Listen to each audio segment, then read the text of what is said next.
just take a quick moment before Dave comes up, because I know he won't do this, to read just a brief excerpt from his book, which is actually the introduction, and it's called Why Landmarks. And I want to read it because one of the things I appreciate about Dave is he almost always manages to tie his personal experience into whatever place it is that he's talking about. So for David, I don't think there is any such thing as dispassionate science. You know, he puts himself in there. I think that there's something very honest about that, and something very beautiful. So let me just read this first part. It won't take too long. Only 2 hours. I hope you don't mind. Why landmarks? This book is about landmarks, parts of the earth that intrude into the Arizona horizon. They are irregularities, reminders that the earth we live on is not flat, a fact so obvious yet so ignored. Projections of rock rise from the ground into the sky. They orient us. They locate us. They are steadfast through generations. They define where we live and where we are, though we may not reckon as much. They are the monuments that rescue us from geographical monotony. I hate that problem. Please rescue me from geographical monotony. Those who have experienced only flatlands and steppes, the Midwest, prairies, Florida, South Texas, may not understand, but one visit to the desert Southwest can rectify that. And for those of you who have lived here for a while, how many times have you picked people up at the airport who have never been here and are like, oh my gosh, not what I expected. It's not the dunes of the Sahara. My fascination with landmarks, he goes on, began at Duncan, Arizona, a small town that has never received widespread acclaim for the majesty of its landscapes. For me, however, its natural monuments were bewitching and formative. Duncan is an agrarian town of about 800 souls, situated on the south bank of the Gila River, near the state line with New Mexico. I moved there with my family as a lad from rural New Jersey. For some reason, I felt an inordinate need to identify landmarks in this new land and learn their names. From Duncan and its valley rise an array of prominences, especially impressive for a young New Jersey transplant. Old-timers in the Duncan Valley taught me the names: Steeple Rock, Mount Royal, Vanderbilt, Apache Box, Ash Peak, Black Hills, Mulligan Peak, the Candiaster, and most of them, I probably mispronounced that, most of them lying in New Mexico north and east of the Gila River. Far in the distance to the west towered Mount Graham, routinely visible from atop the mesa above the town. For me, learning their names was almost as good as climbing them. Almost. I did manage to climb most of them. All of those peaks were grand beyond anything I'd experienced in the gentle, tree-covered landscape of New Jersey. In that ancient terrain, Cushatunk Mountain was the regional prominence, its unassuming, forested summit 450 feet above its base. In Duncan, it would hardly have merited a name. Duncan has mountains nearby that rise more than 2,500 feet from their bases. Mount Graham, 40-some miles to the west, rises 8,000 feet from bottom to top. These were real mountains. Over time, I was inclined to find out about their history and, much later, understand what forces caused them to be there. More than 60 years later, those landmarks and my recollection of them over the years still help define my stay in that small town and that formative part of my life. So lovely. Such great writing. Really appreciate that about David. Okay, everyone. Well, David, come on up.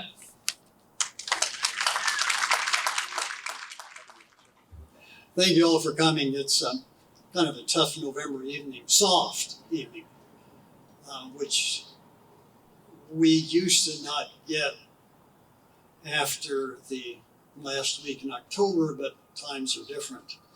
Fortunately, the geological things change very slowly.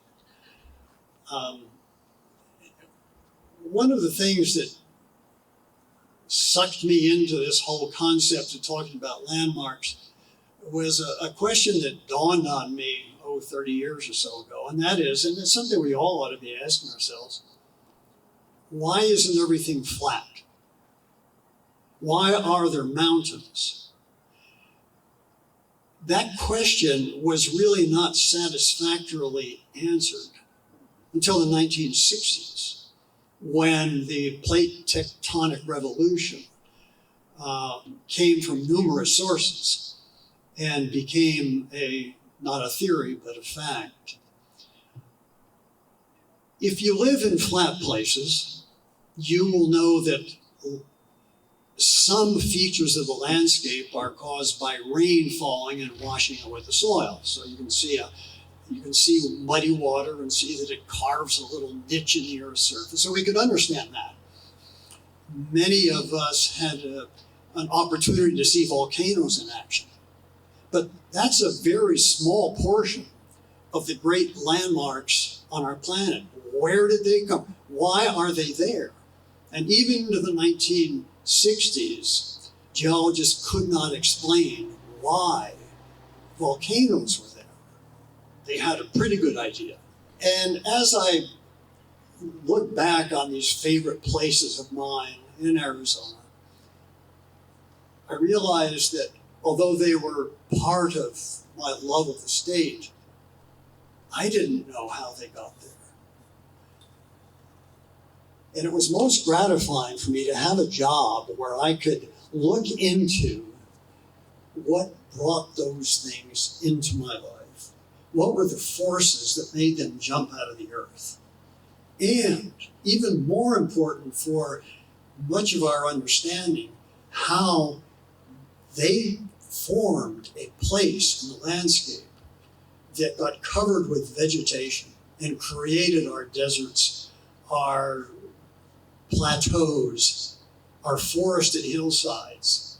The various parts of the Sky Islands are all due to those strange subterranean deep earth forces that produce these landmarks. So when I went through the book, I initially wanted to do 50 landmarks. One of them I never got to film, and that's the Apache Leap, which is a series of cliffs near Superior, Arizona. But I don't feel too bad because the forces that created the Superstition Mountains are the same ones that created the Apache Leap, and the same ones that ultimately were responsible for Picket Post Mountain. And by the way, if you want a really good day of nature, drive up to the Boyce-Thompson Arboretum, which is a state park now for the state of Arizona, and behind it rises Picket Post Mountain, which is one of the landmarks featured in the book. But that whole process then of having to write this book, which I felt I had to do, was a process of understanding the various deep geological forces that produced the state of Arizona. When we look at the volcanic activity, for instance, what it taught me was I ran in the face of a lot of geologists, but the Tucson Mountains are really separate from Tumamoc Hill and Sentinel Peak, or A Mountain. Why do I say this? Well, Sentinel Peak and A Mountain consist of volcanic material, andesite and basalt, that are between 20 and 25 million years old. The Tucson Mountains are primarily made up of what's called Cat Mountain Tuff, TUFF, which is 70 million years old. And probably, most geologists believe, originated atop the Santa Catalina Mountains. And over a long period of what's called the Laramide or Laramide orogeny, they slid via what's called a detachment fault. Great words. Slid southwestern to where they are now. That is a geological explanation that only emerged in the late 1970s, 1980s, begun by George Davis, former provost of the University of Arizona. That kind of thing just got into my head. And so I decided I need to do some more, or I need to learn a lot more. I had a most formative experience in probably the late 1980s. Somebody recommended to me that I read Basin and Range by John McPhee. John McPhee is a staff writer for the New Yorker, and the magazine ran his book, which eventually would be called Basin and Range, as a series of articles on the tectonic revolution in geology, its effect. He wrote 3 more, John McPhee wrote 3 additional volumes covering various aspects of the tectonic revolution. The last one he wrote, and I recommend it highly, was called Assembling California. All 4 books are now assembled in 1 volume. But Assembling California was, as in the other books, it was based upon travels with a geologist. And McPhee could do this like no one else has ever been able to. He found geologists and said, I want to spend a year or 2 of my life following you around to understand the importance of the tectonic revolution. And he did it with the first book, Basin and Range. The second one, I think it was Rising from the Plains, about David Love, the state geologist of Wyoming, who was a hero of immense proportion. In Suspect Terrain was another one following Anita Harris, who was a petrologist. And the last one, Assembling California, featured a geologist named Eldridge Moores from the University of California at Davis. When I was working on a part of the series of In the Americas, I decided to try to combine some of my interest in geology with the programs. And I said, I'm going to call Eldridge Moores. And I did. I said, would you be willing to join us and to take us through the Sierra Nevada, which he really deciphered for us, and tell us how it came to be? And he said, sure. So not too long after that, probably 6 years ago, my brother and I and the crew flew to Davis, picked him up, and we spent 5 days with him in the Sierra Nevada, he explaining how that range came to be. And with that inspiration from Eldridge, who unfortunately died 2 years ago, a wonderful man, just a man of deep understanding, a musician, a classic scholar, as well as one of the great geologists of the early 21st century and the late 19th century. Out of that came the decision, I need to write about my state and what made it come to be. And that set me off. I was fortunate to work at the Southwest Center and have the time to do it, and the encouragement from the previous director, Joe Wilder, and now Jeff Bannister, who have given me not only the leeway to do that, but the encouragement and the ability to combine a lot of that stuff into a television series, which makes it a lot easier. People like to be on television. You know, so you say, will you be on a program? Oh, yeah, I'd love to. It works. So out of that came this book, Natural Landmarks. I started off with landmarks, but I don't want to think that the state capitol building in Phoenix should be included in this book. So the natural seemed to exclude that. One thing I do need to bring to your attention about the book is that it does not include anything in the Grand Canyon. And that's because, for the most part, you can't see the Grand Canyon from a distance. You can't drive across it anywhere. You can drive across the Navajo Bridge at Marble Canyon, which is not part of the Grand Canyon. It's the upper part.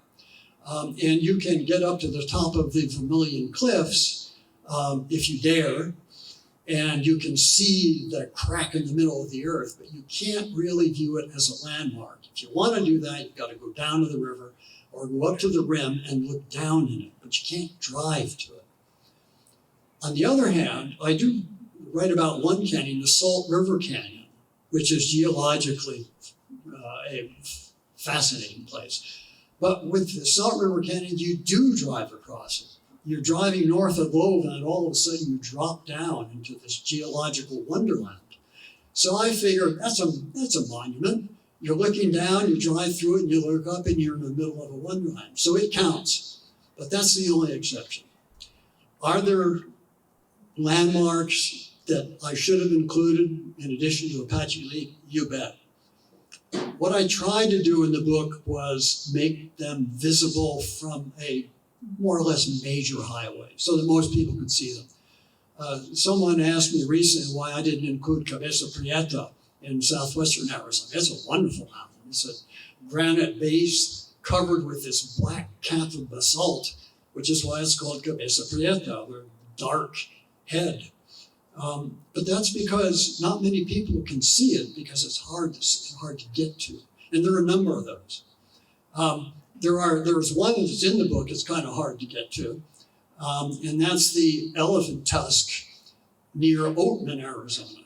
But it's only hard to get to because you have to wind through the Black Mountains on historic Route 66. It's a heck of a drive, and if you ever want to see a fantastic drive geologically, take that. It's the greatest geological drive in the state of Arizona.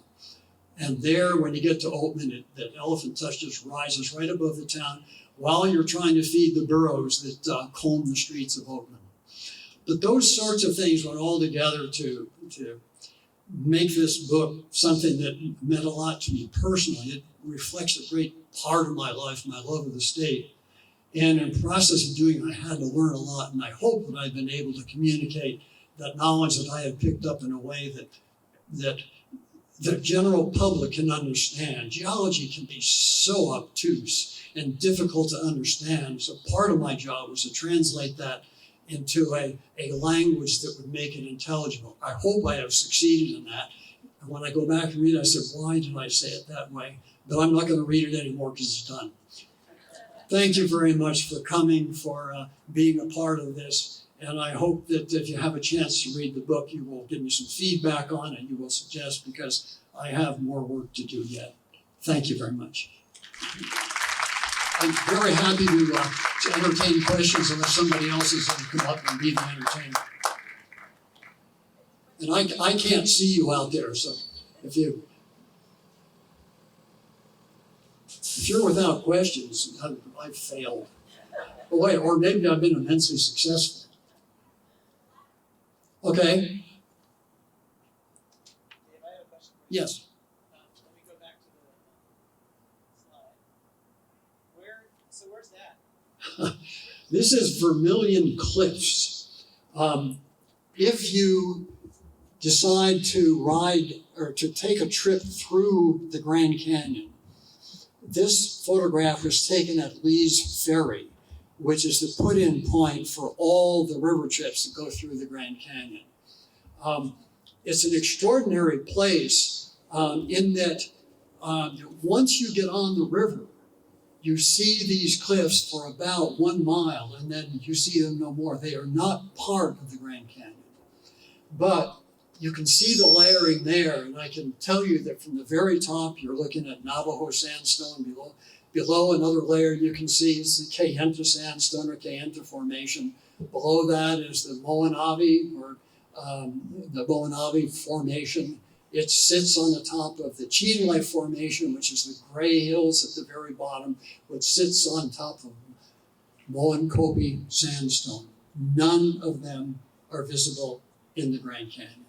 All of the material that they form has been eroded away from the top Kaibab limestone layer in the Grand Canyon.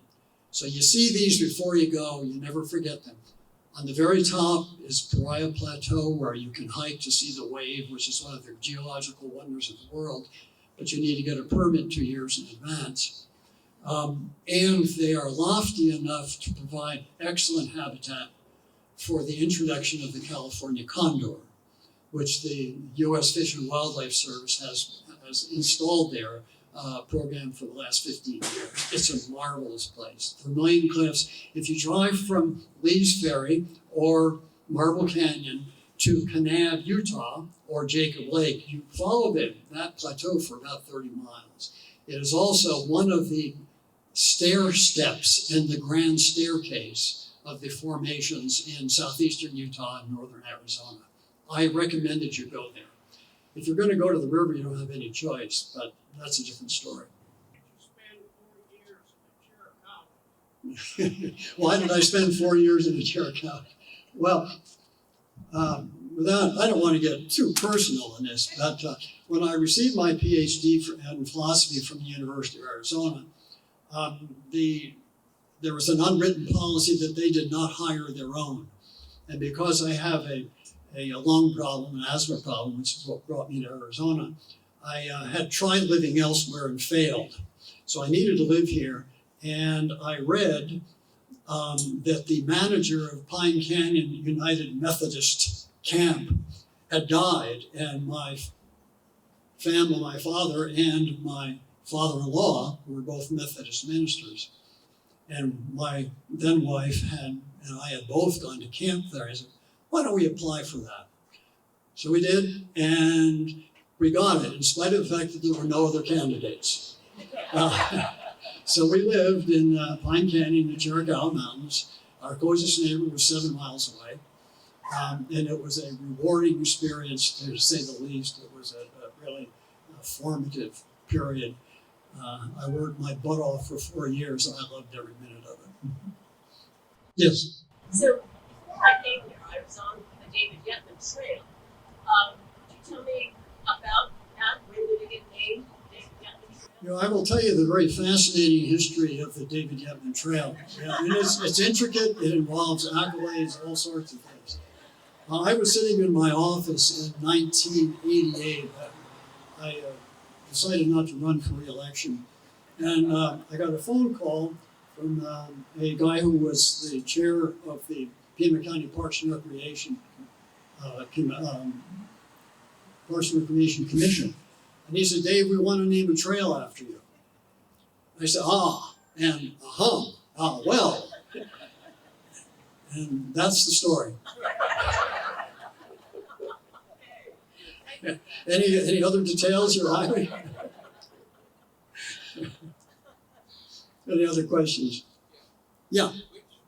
Which landmarks outside on the borders of Arizona did you wish were in Arizona so you could write about them? Well, Shiprock, of course, New Mexico. By the way, if you have an opportunity to see the movie Fitch, starring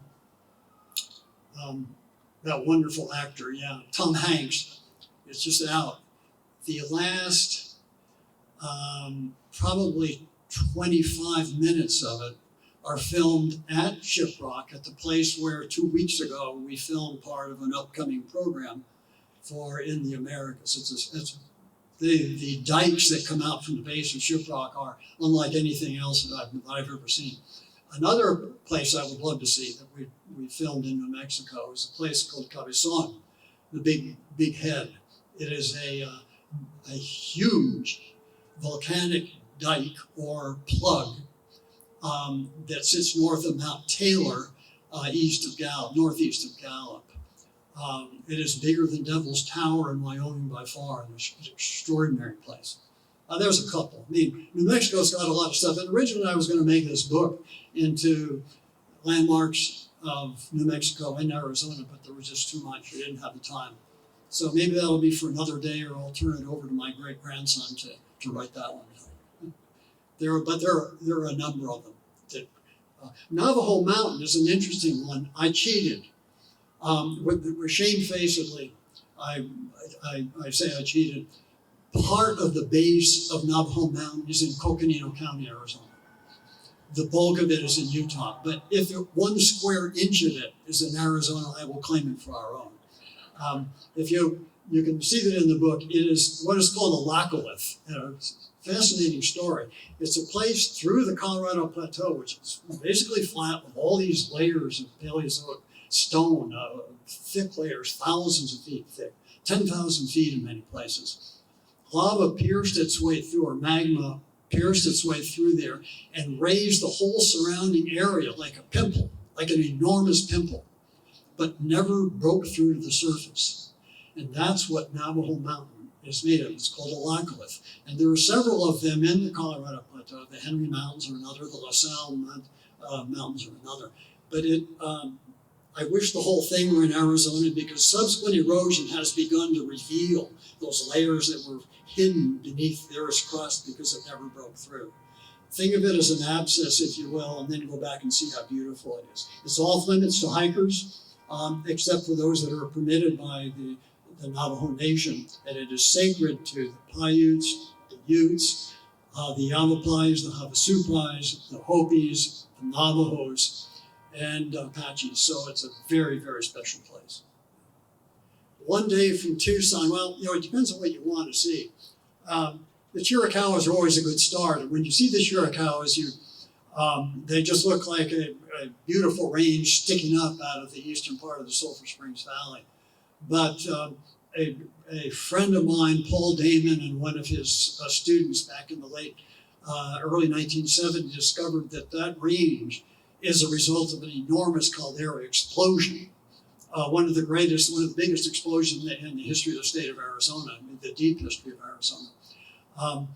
And if you go to Chiricahua National Monument, you can see the results of the welded tuff of the volcanic matter that blew out of it. And it is Turkey Creek, which is the center part of the range. It was about 12 miles wide, the crater that it left, and it was 26.8 million years ago. Wonderful work that Paul did, late Paul Damon. Lived on Hawthorne Street in Tucson, right 1 block over from me. The other thing I would suggest, and I'm going to do this too because I've never done it, is to drive to the Apache Trail through the Superstition Mountains. Check out the wild, convoluted geology there. Go to Boyce Thompson Arboretum to Picket Post Mountain, and then drive down from Florence south to the roadway that crosses from the Florence Highway to I-10, and to your north are the Picacho Mountains, and to the northwest, Picacho Peak. Check them out because they have a story very similar to the Catalinas. You have what's called a metamorphic core complex, granite, huge bulk of granite on the Picacho Mountains, and a volcanic mass on the other side of the freeway. Great story. That'll give you a good day of travel. There are others that you could do. Someday I want to spend the night in Kingman and then spend 2 days in the Black Mountains that extend all the way from Lake Mead all the way down almost into Yuma County. One of the great ranges, crazy volcanoes, cones, a landscape of cliffs that are obviously torn from the landscape by volcanic activity. But that's a 1-day trip in itself from Kingman. Anyway, there are lots. Live it up. Thank you very much for coming tonight. It's great to have you, and it's great to have you in Tucson and the Tucson Mountains. David, thank you so much, and big thank you to the Annex and their staff for helping us today, and to Alex Tovar from Why I Love Where I Live. There are books continuing to be sold in Alex's shop, and David will also be there for a bit to sign more books. I really appreciate you all being here tonight. Thank you, Ryan.